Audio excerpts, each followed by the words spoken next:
அப்புறம் எல்லாரும் எப்படி இருக்கீங்க?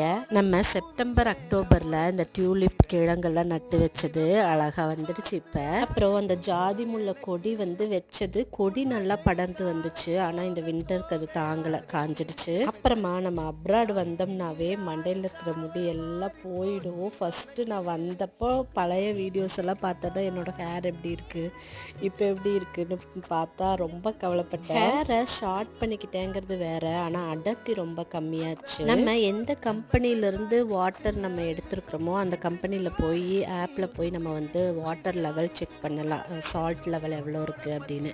அது மீடியமாக காமிச்சிச்சு. இருந்தாலும் என்னோடய ஹேருக்கு வந்து செட் ஆகலையோன்னு தோணுச்சு. யோசிச்சுட்டே இருந்தேன். அப்புறமா நான் வந்து ஆர்டர் போட்டுட்டேன், இது சரிப்பட்டு வராது, நம்ம ஃபில்டர் வாங்கி போட்டுக்கலாம் அப்படின்ட்டு. ஹஸ்பண்ட் வந்து அதெல்லாம் ஃபிக்ஸ் பண்ணார். அப்புறம் நானும் வெண்பாவும் வந்து கிளம்பி ஷாப்பிங்க்கு வந்துட்டோம். ஃப்ரைடே ஈவினிங்கிறதுனால. மற்றொரு வீடியோவில் பார்க்கலாம்.